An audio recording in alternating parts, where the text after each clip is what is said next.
حدیث پاک میں ہے جو ہمیشہ استغفار کرتا رہے اللہ پاک اس کے لیے ہر تنگی سے نکلنے کا راستہ بناتا ہے، ہر فکر و غم سے اسے خلاصی عطا فرماتا ہے۔ اس کی ایک برکت یہ بھی ہے کہ ایسے بندے کو اللہ پاک غیب سے رزق عطا فرماتا ہے۔ حدیث پاک میں ہے استغفار کرنے والے کو اللہ وہاں سے رزق عطا فرماتا ہے جہاں اس کا گمان بھی نہیں ہوتا ہے۔ اتنی مہنگائی ہے، اتنی مشکلیں ہیں، اتنی تنگی ہے، لوگ قرضے میں ہیں، کبھی ادھر جاتے ہو کبھی ادھر جاتے ہو۔ ارے بھائی سب کے پاس جاتے ہو، رب کے پاس کیوں نہیں جاتے؟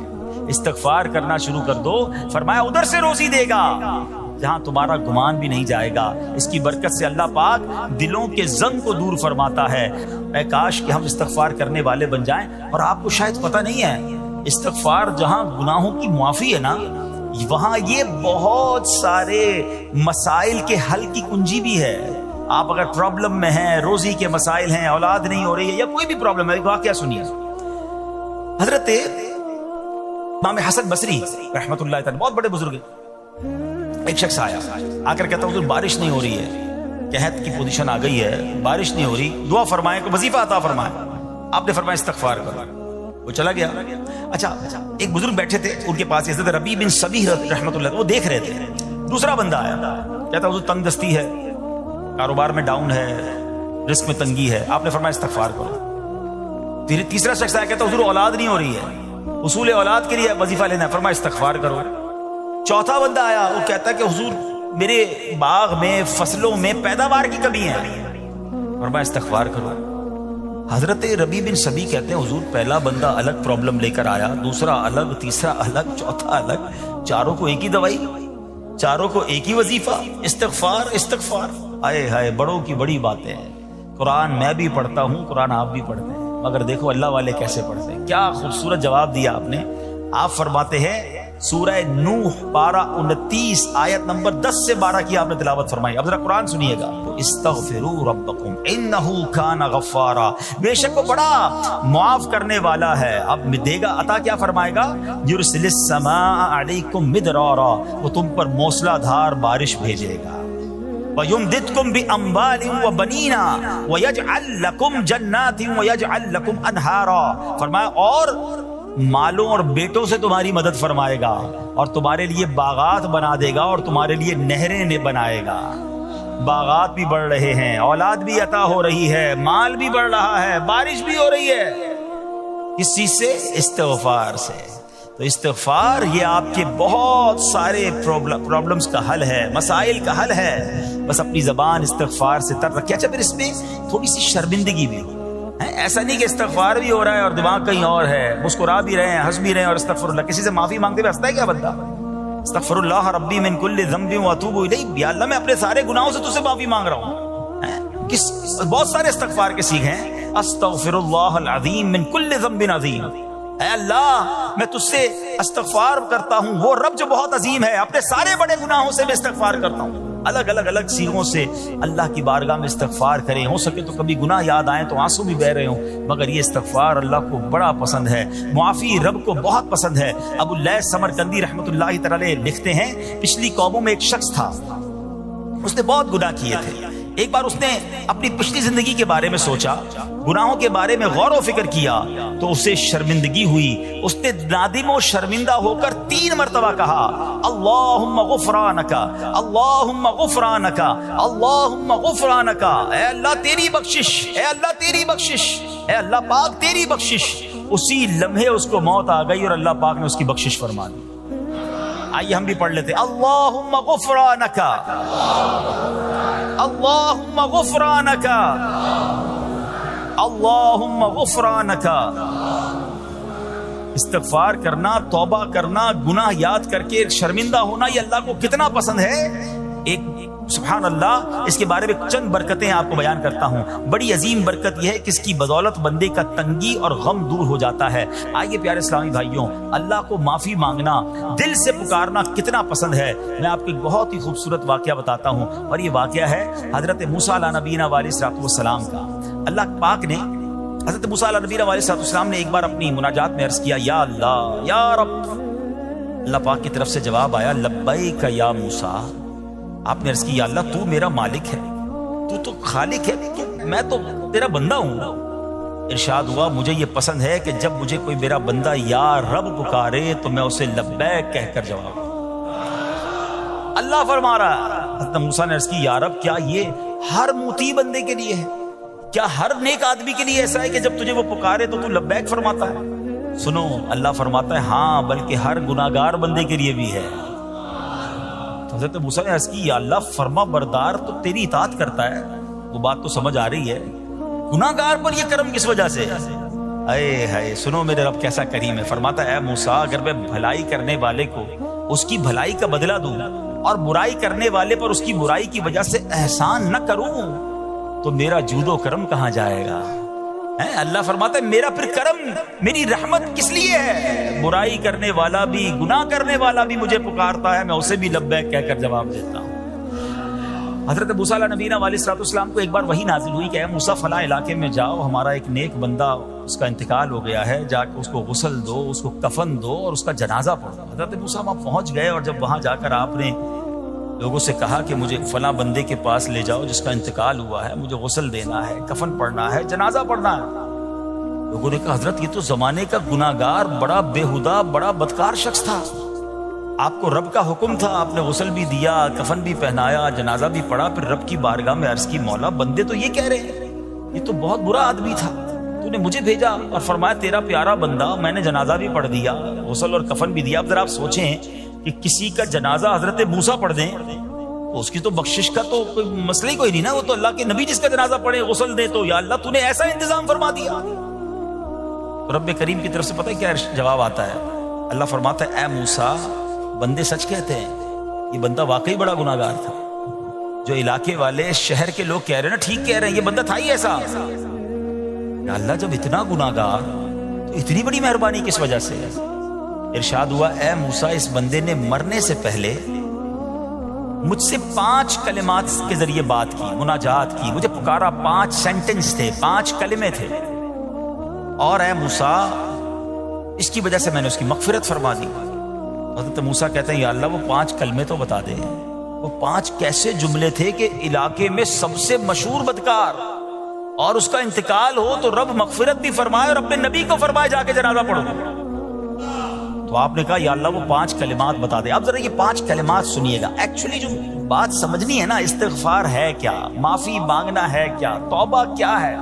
اللہ فرماتا نا کہ ہم نے سنا کہ جو بندہ اللہ سے استغفار کرتا ہے اللہ اسے دیکھ کر مسکراتا ہے، اس کی وجہ یہ کہ بندہ رب کی بارگاہ میں اپنے آپ کو سرنڈر کرتا ہے، اپنے گناہ یاد کرتا ہے، اپنی کم مائگی کا اظہار کرتا ہے۔ وہ کہتے ہیں نا الندم التوبہ، شرمندگی توبہ ہے، شرمندہ ہو جائے نا انسان۔ دنیا میں پتہ کیا معاملہ ہے، ہم کسی عدالت میں جا کر کہہ دیں ہم نے جرم کیا ہے، اقبال جرم، ٹھیک ہے، تو کیا ہوتا ہے، جج کہتا ہے پھر اس کو گرفتار کرو اور سزا سناؤ، بندہ خود ہی مان رہا ہے، گواہوں کی ضرورت کیا ہے۔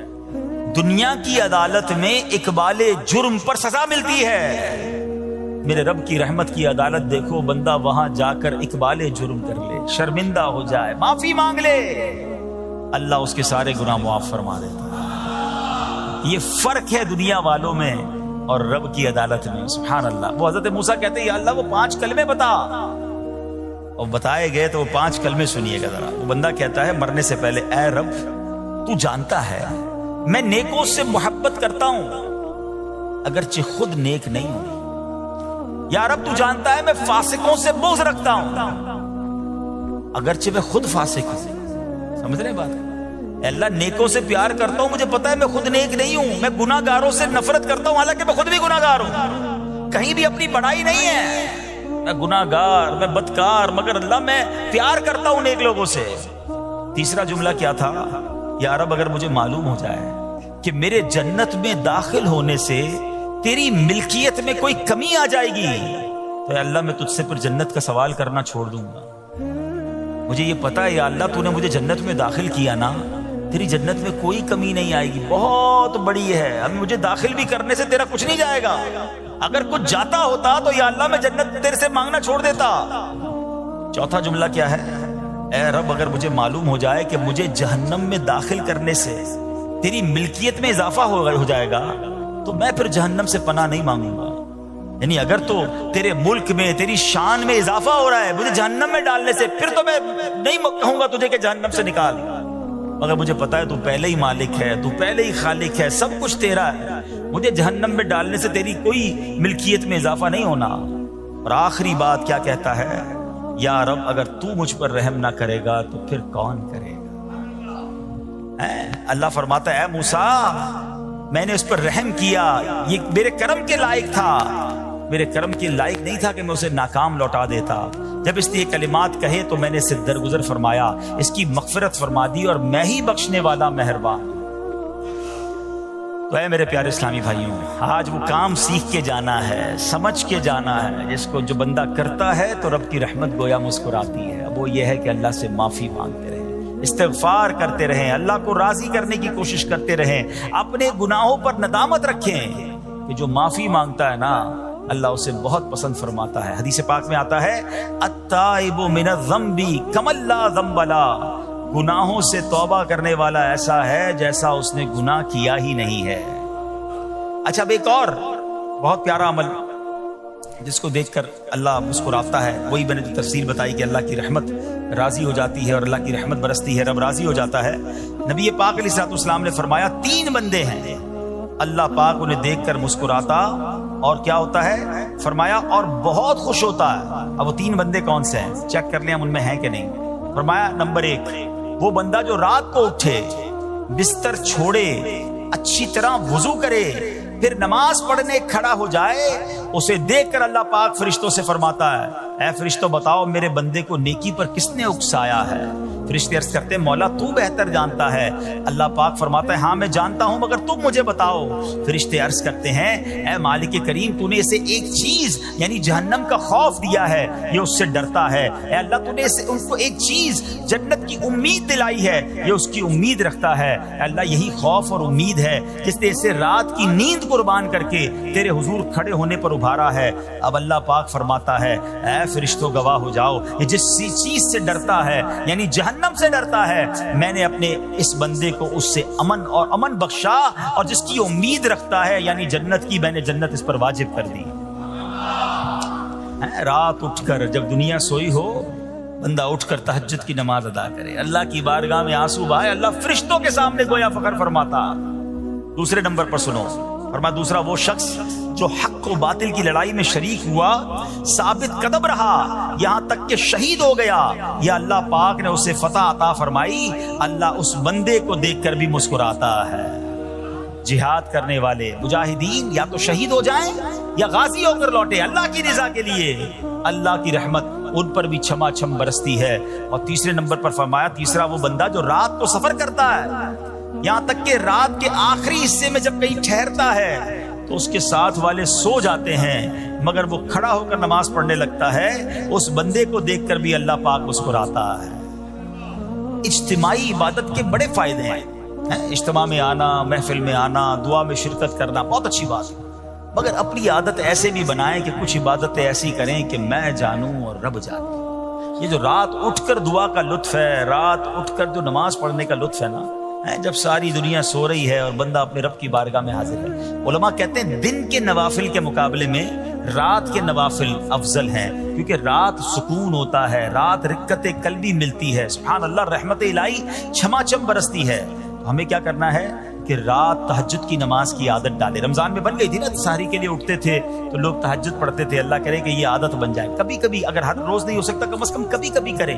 اچھا اگر ایسی کوئی عبادت ہو بھی جائے نا پھر سب کو بتائیں نا کہ رات اٹھا تھا تو جناب دعائیں بھی کی تو آنسو بھی بہائے، نہیں کبھی کبھی ایسا کیا کرو کہ میں جانوں اور رب جانے، اللہ سے باتیں کیا کرو۔ میں آپ کو صحیح بتاؤں، آپ مجھے ایک بات بتائیں، یہ تو آپ نے سن بھی لیا کہ اللہ کی رحمت کس قدر برستی ہے اس پر، زندگی میں بھی جب کبھی ہم پریشان ہوں اور رات نیند نہ آئے، کبھی کبھی ایسا ہوتا ہے پریشانی میں نیند نہیں آتی، کروٹیں بدل رہا ہوتا ہے انسان، اور اس کروٹ بدلتے بدلتے میں آپ کی جب والدہ حیات ہوگی یا ماشاءاللہ جن کے پاس ماں موجود ہے، ماں جیسی ہستی کہاں ملتی ہے پھر۔ ایک بار اور سن لو، دنیا کی بہت ساری چیزیں میرے اور آپ کے پاس ہیں جو ریپلیسیبل ہیں، جو بدلی جا سکتی ہیں۔ موبائل فون لیتے ہیں بڑی خوشی سے لیتے ہیں، مگر نیا ماڈل آتا ہے تو لوگ بدل لیتے ہیں۔ سواری لیتے ہیں بڑی خوشی ہوتی ہے، مگر جب نئی سواری آتی ہے تو ریپلیس بدل دیتے ہیں، ماڈل نیا آ گیا بھائی اب وہ پرانی لگتی ہے۔ مگر یاد رکھو ماں باپ چلے جائیں نا، اس کے بعد ماں باپ دوبارہ نہیں ملتے، ان کا کوئی نیا ورژن یا نیا ماڈل نہیں ہے۔ ہیں تو ان کی قدر کر لو، ان کی دعائیں لے لو، ہیں تو بہرحال آپ کبھی کبھی تکلیف میں ایسا ہوا ہو کہ رات کو نیند نہ آئی ہو، بے قرار ہو کر ماں کے پاس گیا، آنکھوں میں آنسو لے کر کہ ماں میں پریشان ہوں، بیمار ہوں، یا قرضے میں ہوں، یا فلاں پرابلم ہے. ماں نے کیا کیا تھا؟ کروٹ بدل کر سو گئی تھی کہ بیٹا تو جان تیرا کام جانے، یا ماں خود بھی بیدار ہو گئی، سینے لگایا اور دعا کرنا شروع کر دی؟ ہم روئے تو ماں بھی روئی. یہ ہے نا ماں. میری تکلیف، ایسا لگتا ہے کہ مجھے کبھی کبھی یہ فیصلہ کرنا مشکل ہوتا تھا کہ تکلیف مجھے زیادہ ہوتی ہے میری تکلیف میں، یا میری والدہ کو زیادہ ہوتی ہے. بیمار میں ہوں، تکلیف اسے ہے، یہ رشتہ کہاں ملتا ہے؟ مگر مجھے ایک بات بتاؤ، جب میری تکلیف پر رات نیند چھوڑ کر، بستر چھوڑ کر میں ماں کے پاس گیا، ماں نے سینے لگایا، تو اگر میں اپنا بستر چھوڑ کر آنکھوں میں آنسو لیے میری ماں سے مجھے کہیں زیادہ پیار کرنے والے رب کی بارگاہ میں چلا گیا، تو اس کی رحمت کیا مجھے مایوس کر دے گی؟ میری ماں کے دل میں جو ممتا ہے نا، وہ بھی میرے رب نے ڈالی ہے، تو رب کی رحمت کتنی ہوگی؟ تو کبھی کبھی اللہ کی بارگاہ میں رات کے اس پہر حاضر ہوا کرو. جو پرابلم ہے آپ کی، جو مشکل ہے آپ کی، آپ یقین کریں، آپ اللہ کی بارگاہ میں تہجد کے وقت رات کے آخری پہر آنسو بہائیں، دعائیں کریں، نوافل پڑھیں، پھر دیکھیں آپ کے دل کو تسلی کیسے ہوتی ہے. آپ کا ایمان تازہ ہو جائے گا، اور آپ نے دیکھا کہ ایسے وقت عبادت کرنے والوں سے رب کتنا راضی ہوتا ہے. اللہ کرے یہ بات ہمیں سمجھ آ جائے.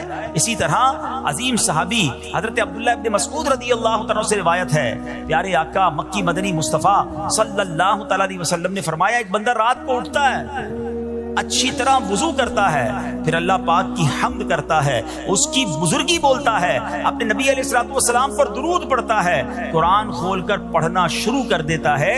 یہ وہ بندہ ہے جسے دیکھ کر اللہ پاک مسکراتا ہے اور فرماتا ہے، دیکھو میرا بندہ عبادت کر رہا ہے جبکہ اسے میرے سوا کوئی نہیں دیکھ رہا ہے.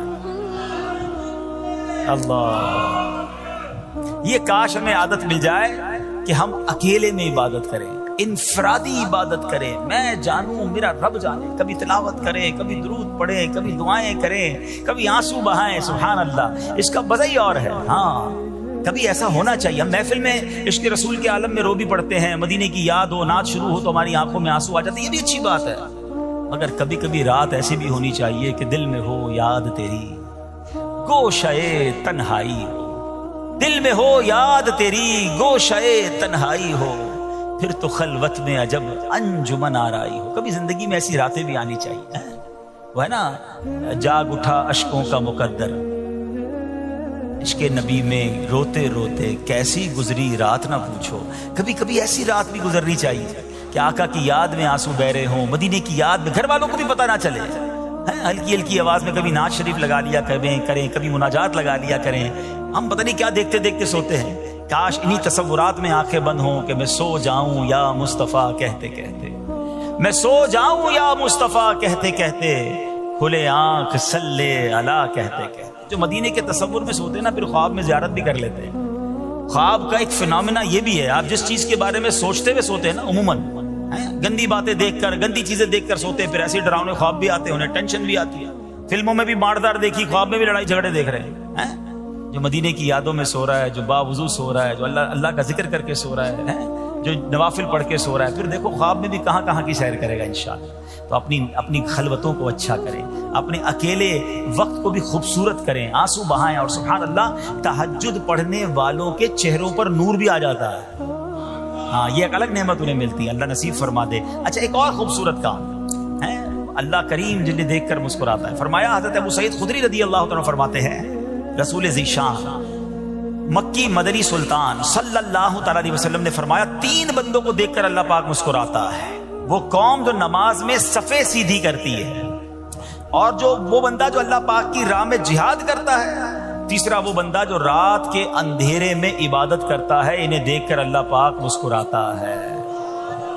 جہاد والی بات اور رات والی عبادت کی بات تو ہو گئی. اب اس میں نئی بات سیکھنے کو ملی، صفیں درست کرنے والی. اب روز نماز پڑھ رہے ہیں، صفیں درست نہیں کر رہے ہوتے، امام صاحب کہہ کے تھک جاتے ہیں، کاندھے سے کاندھا ملائیں، صفوں کو سیدھا کریں. صفوں کو سیدھا کرنے والوں کو دیکھ کر رب کی رحمت مسکراتی ہے، رحمت برستی ہے. اب یہ کتنا آسان کام ہے، مگر اس کی طرف بھی توجہ نہیں ہوتی ہے.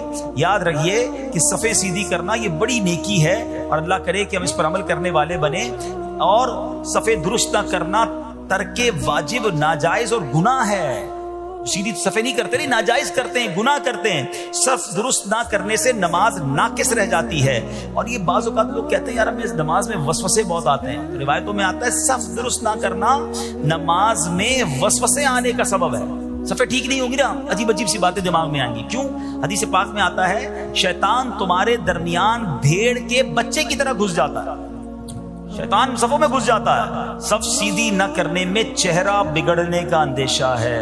ہائے ہائے، اب ذرا غور کر لیجئے یہ کتنا ضروری ہے. قرآن کریم میں ایک سورت ہے سورہ صافات. اس مبارک سورت کی پہلی آیت میں اللہ پاک نے فرمایا والصافات صفا، ان کی قسم جو باقاعدہ صفے باندھے ہوئے ہیں. حضرت عبداللہ ابن مسعود فرماتے ہیں یہاں صفے باندھنے والوں سے مراد فرشتے ہیں. حضرت جابر بن سمورہ رضی اللہ تعالیٰ عنہ فرماتے ہیں ایک دن پیارے آقا مکی مدنی مصطفیٰ صلی اللہ تعالیٰ علیہ وسلم تشریف لائے اور فرمایا تم ایسے صف کیوں نہیں بناتے جیسے فرشتے صفے بناتے ہیں.